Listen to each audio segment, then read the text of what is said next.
got a couple of good players in there. Yeah. G'day everyone, welcome to the FOGS Queenslander Podcast as we preview Origin 2 this week, joined by FOG number 172, Jharal Yow Yeh, FOG number 173, Matt Gillett, and FOG number 51, Trevor Gillmeister. Gentlemen, welcome. Game 2, always an edge of excitement, particularly when Queensland must win to stay alive. How are you feeling?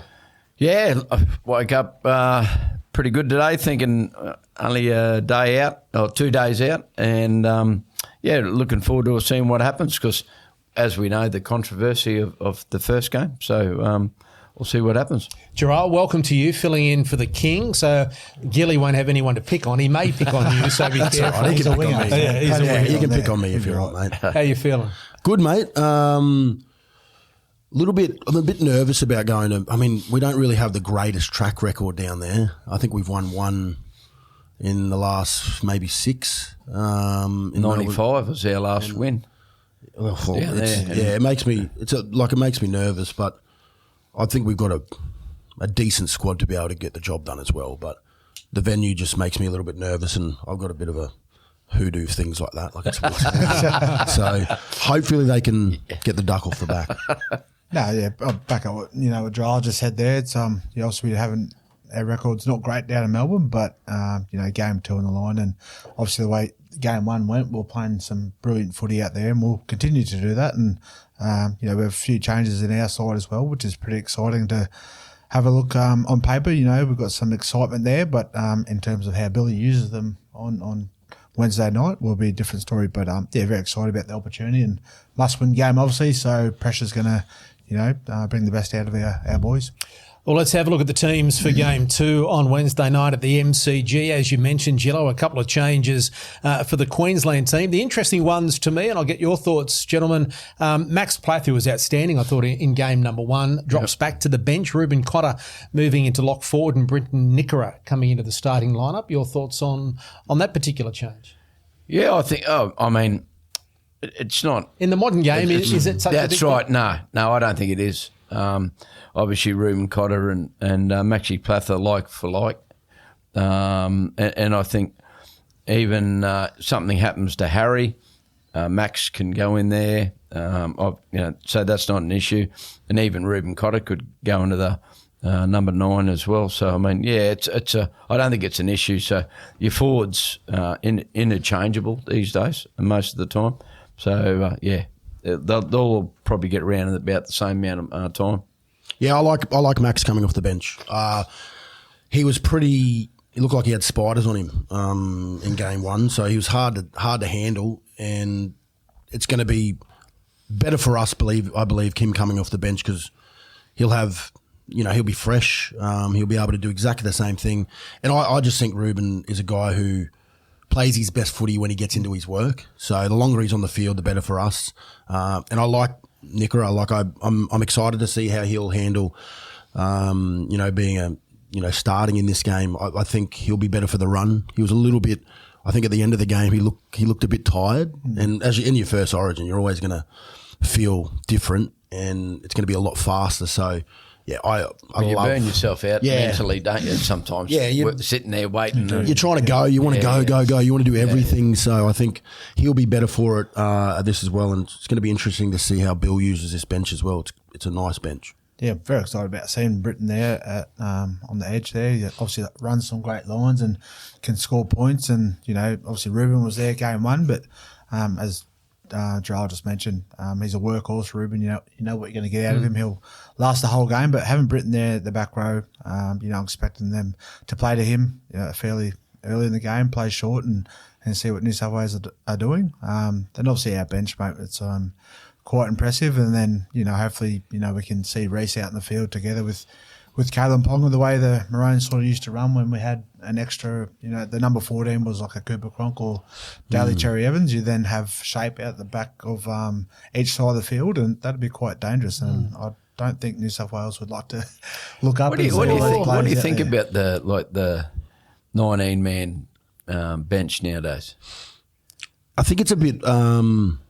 It's definitely. I mean, we'll be confusing. Yeah, it is confusing, but I think we're always going to probably go here at some stage in in the era of rugby league. So, I mean, I'm a soccer fan. I like how it's sort of the makeup is, because you've sort of got to have, when you play soccer, you've got to have a player from each of them. You got to have like for likes. I mean, as a coach, it becomes a little bit more lazy as a coach, because you've got all those options. It's not as tactical anymore, but you can overthink it too, can't you? Well, the game's going to go faster. You sort of have to have these, because if we keep it to those the four benchies, then you've always got to pick those utilities. The game's changing a little bit. The only reason I don't like it, gents, is because of, if someone's going to debut, they might not know if they're going to debut that game. I think Antonio for the Broncos did the Hoven. He did it like a month ago. He didn't look like he was going to get on the bench on the game against the Tigers, I think, and he ended up debuting. So it's a bit weird. That's he didn't get on the field. Well, correct. So last week he was in the name in the 17. And he would have played, right? He would have played without. Correct. But that's that safety net too for the coaches. So that leads me into, and you alluded to it, Gillo, with regards to Reece Walsh and getting him out there. Is he 18 and 19, Reece and Murray Taulagi, are they there break glass in case of emergency? Can you see Reece Walsh playing a role in the game outside of injury? Yes. I think Murray's there definitely for a early injury or a send-off or whatever the case is, to replace someone. Did you just use the word send-off again? Shouldn't have. It's a dome, mate. But I think Murray's definitely there to slot in for that case if there is something that happens early in the game. But I think Billy will use Reece at some stage. Obviously, I think Trent Liero was used late in game one, so he might be saving Reece and Trent to see how the game's going, and if we need a bit more flair, on you go, Reece, and do your business. You've got to cover all bases, haven't you? With your bench. I don't know. It's a bit. So who comes off for Reece Walsh to go on if there's no injuries? He plays, mate. I think Kalen Ponga will go to the middle at some stage, and Reece will go into fullback. He's played there before. Take a middle forward out. I cannot see, looking at this lineup, there's no way in the world that Kalen Ponga and Reece Walsh will not be on the field at the same time. There's no unless there's an injury early for a back. I just don't see why Reece will not be on the field. I think Trent's going to be the guy I think will miss out. I think, unfortunately, there'll be someone. He's making his debut. Yeah, he's. I reckon he has been outstanding. He has. Yeah. So there's no reason why he won't come on in back row for Nickera, I think, at some stage. But Reece Walsh will go on at fullback, I think, and Kalen Ponga will. I reckon that's what I think. Run through the middle. Yeah, looking at the team, Reece's best position is at fullback. When he first played for Queensland, Kalen Ponga is a forward. Correct. He came on in the middle. Yeah. He came on in the middle, and if you've got someone like KP coming on at 13 at some stage, playing that ball player, that's so scary if you're a big boy in the middle. That's the last thing you want to look up and see is Kalen Ponga receiving the ball in the middle of the field when you're tired, when it's wet. I think they're going to get a lot of rain. It's... When during the game? Is that score related or is it just a feel? Oh, Billy's smart, mate. He'll work it out. Yeah. And you couldn't say ultimately you're on the 19th minute mark or you're on the 20. I think you just got to have that feel for the game. So if we've had plenty of ball and we're wearing them down, and all of a sudden we bring on a freshie as well, fresh player, but New South Wales might at the first 15 minutes. Because let's face it, they have started very, very slowly, and everyone's into Laurie Daly about their starts. So you don't think that New South Wales will be wound up when they come on the field. So I think, and if especially too, if we can the first 15 minutes, if we can get our fair share of ball or even a bit more, I think New South Wales are going to go, oh shit, here we go again. Yep. This is we've been here before. And we can't really handle the pace of the game. I think they'll do the pretty similar. I don't think Api Coruscant will play. I think Ethan Strange might come on because he was so good in game. He was fantastic. He's so hard to tackle. I think it'll be a very similar role that he'll play when Ethan Strange comes on. I reckon he'll play around the middle at some stage, like a lock. Like he'll probably play it at hooker at some stage, Ethan Strange. But like, if you're putting Reece Walsh and Ethan Strange on and through the middle and it's wet, there's going to be points because they're just so hard to handle. So I think the Blues will do something pretty similar with him, but Reece will play at fullback. Like he just when you step into these sides as well, you become his form at club level hasn't been outstanding. He's been good, but he hasn't been outstanding. So I think if he gets in this arena, he'll take it and he'll run with it. A second Origin game, not only game 2 of a series, Queensland must win, but I'm talking about from a player's perspective. Tell me what it's like to play your second game for Queensland as opposed to your first. How will Sam Walker, Jojo Fifita, Brett Nickera be feeling heading into game 2 as opposed to game 1? Yeah, I think you're a bit more relaxed because you know the pace of the game and you get more, and you know the players around you that you don't normally play with, and you look at, you hate harping back, but I just remember looking at the team that I was in and going, holy shit, how good's this team? I feel the same way. Yeah. I think we look all around and just go, yeah. But then you go. Well, that's the reason for the question, because your first game though, like you probably you're a little bit standoffish, and you don't want to all unknown. Yeah, exactly. You heard stories, and you don't want to rock the boat a little bit, and then all of a sudden the second game, and even your third game, you go, oh, okay, right, I fit in here now. So you've kind of earned your stripes. So yeah, no, I mean, I think you're a lot more comfortable because you don't want. Everyone says that Origin's the fastest game you'll ever play, right? And everyone goes, oh yeah, I think I can handle it. And then when you go out there, you go, holy shit, this is faster than I brown bread, exactly. You're wading in water and you're trying to fight through it. I think there'll be some difference to different players. Like when we look at Sam, like he will obviously have his moments in the game, but they'll also have a little bit more of his measure this time of how he's going to play. He's so crafty, so yeah, they'll be a bit more aware of where he's going to play now. Like they'll have their eye on him. They'll have a lot more pressure on him because I think they were off him a little bit. They just gave him a bit more space, so it'll be different for him. And then someone like Jojo Fifita, I think he'll build with confidence. I think he was a little bit quiet in the sense of there was not a lot of high balls kicked to him. We spoke about that in the preview. And then in the review, we were stunned that they didn't kick to him as much. It's, you know what, I think it's a good thing that we didn't really go there because there's a chance there that we will now. But with Mark coming in, he's so good at diffusing defensive kicks. That changes our kicking game. It does. But Jojo Fifita surely will expect more high balls. Well, he has to. He's elite at it. Like since he's been playing at at Seagulls, like all the way through when he's played on that wing, he's been very good under the high ball defensively and in attack. So it was odd that we didn't go there. But look, we found points at other places. So what worries me too, boys, a little bit is I just think they have a little bit of and you don't know on the night, but superior kicking game a little bit. With Cleary and potentially Moses. And Moses fit or what? We'll find out. Who cares, Matt? He might. Mate, I'm telling you, it would not surprise me 90 minutes before kick-off on Wednesday that Ethan Strange is playing. Yeah. Oh, yeah. Well, I'm not saying it will, but I'm just saying it would not surprise me. No. But, like if it's as we anticipate, it's going to be very wet. So, I mean, if... let him play.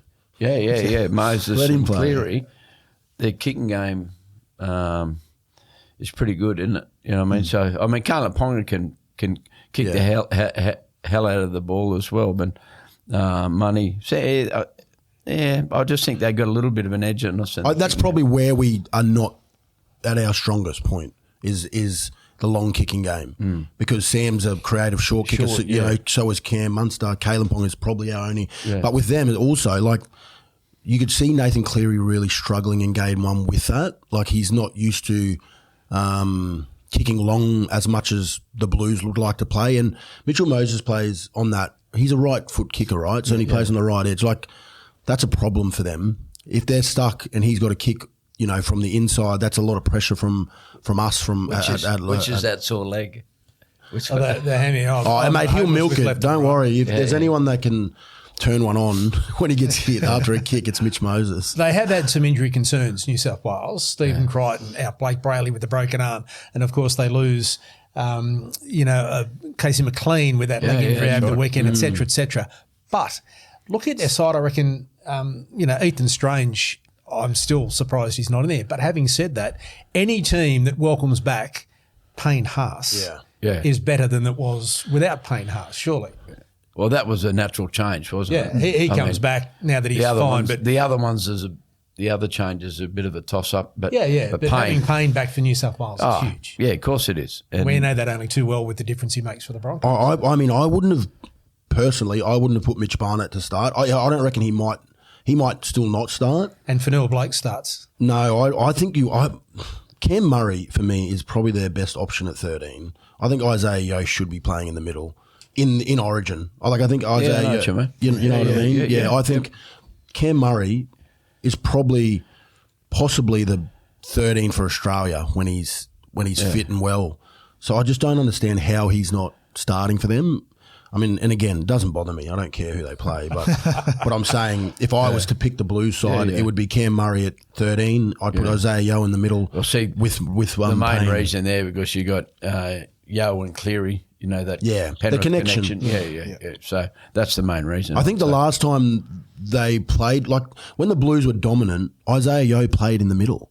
Like when they won with Madge there, he played through the middle and he played outstanding. And for Australia as well. Correct, And the other thing is, it's like a hybrid game of footy now. It's not about bashing each other in the middle anymore. I feel like the big boys, you've got to have a bit of movement. And I think Mitch Barnett for us, it's a good thing for us.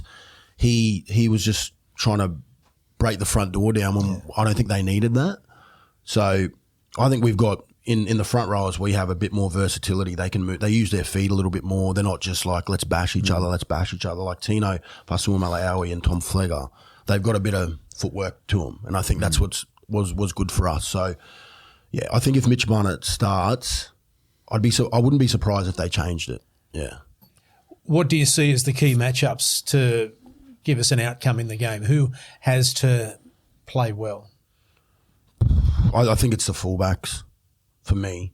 I think James Tedesco showed his, worth that he got back into the side. Jeez, he had a game when when they had 12 on the field. And when you're keeping a bloke like Dylan Edwards out of the team, as well, they just it would be a bit of lease of life back to James Tedesco because he would have thought that's it for him, I reckon.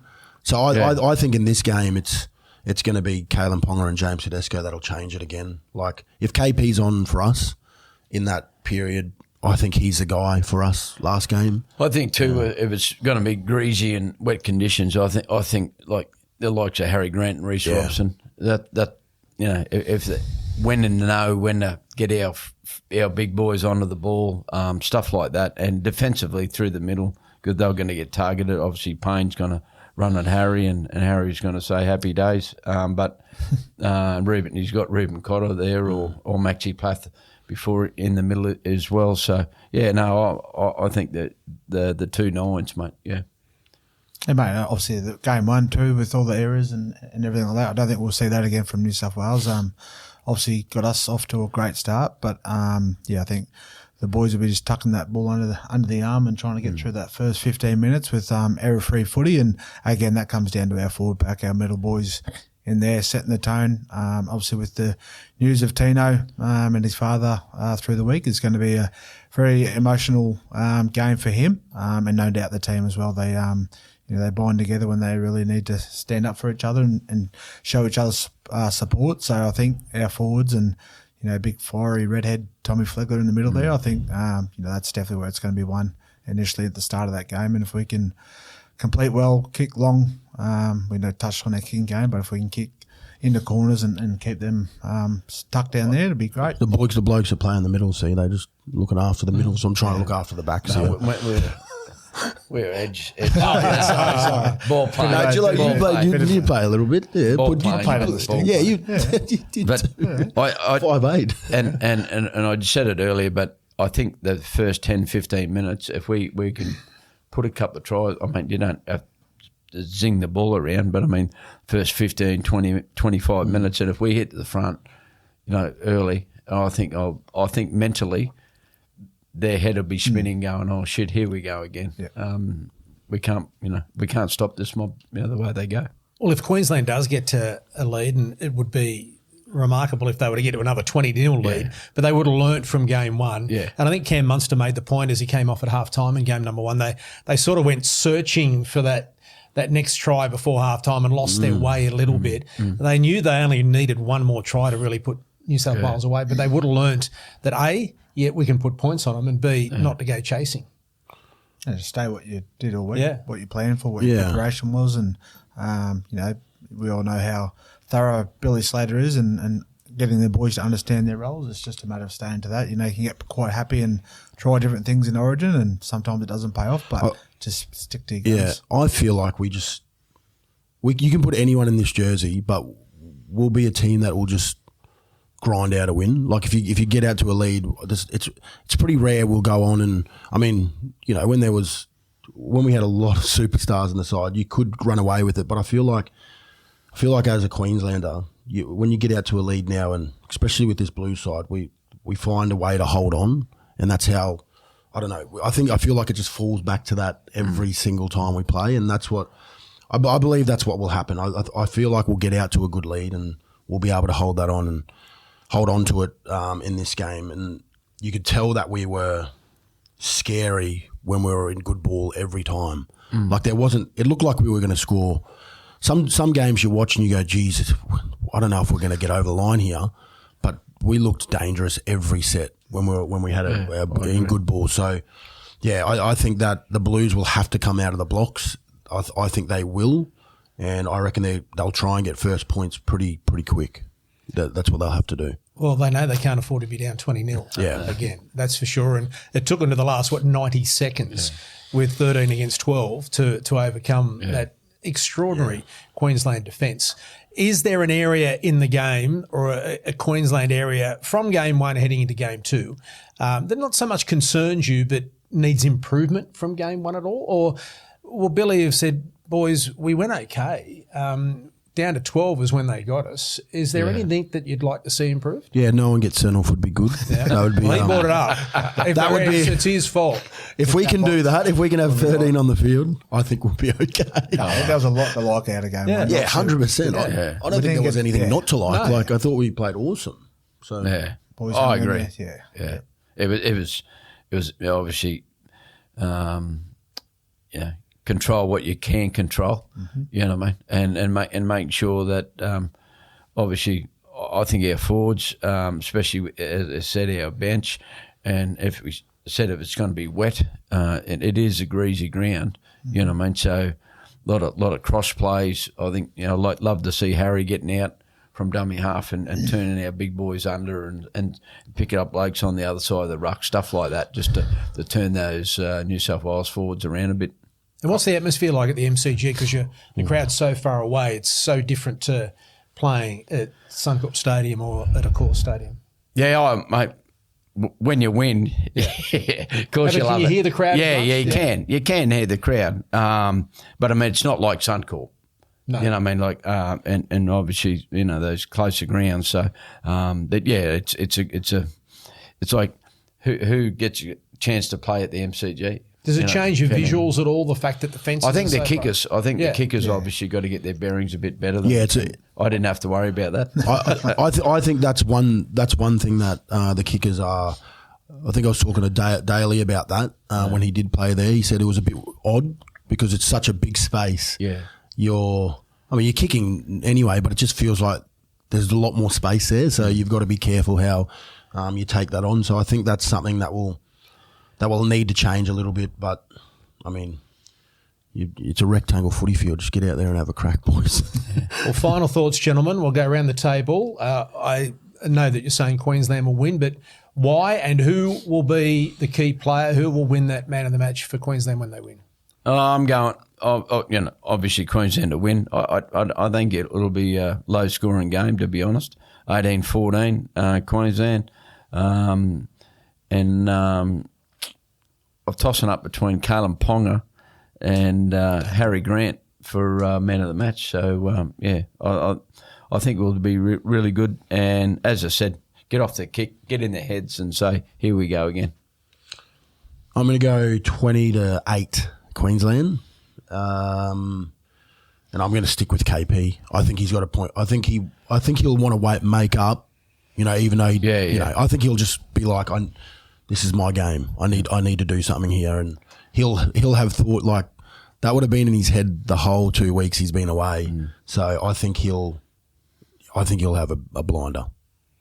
Yep, I'm going to go a close one again. I'm going to go 18-16, and I think who determines the game, the outcome. Obviously, our experienced number 9, Harry Grant, will get man of the match, and I don't think Cam Munster will be too far behind him reaching that. His money's due for a big game for us, and I think, this Wednesday night's going to be one of those. But I think, obviously, the game's always determined through the middle, isn't it, Jharal? Yes, Matt. With our forwards, yes. Big Harry Grant to lead the way there. Well, game twos are always so exciting, so thrilling and so nerve-wracking because on this occasion, Queensland must win to keep the series alive to bring it back here to Suncorp Stadium for a decider. Enjoy the game on Wednesday night. We'll be back on Thursday, which is June 18 for our review show. But on behalf of Jharal Yow Yeh, Trevor Gillmeister and Matt Gillett, I'm Mark Braybrook. Goodbye for now. Thanks for watching this episode of the FOGS Queenslander Podcast. If there's a FOG you want to hear from, leave a comment to let us know. And don't forget to like and subscribe so you don't miss any of our videos.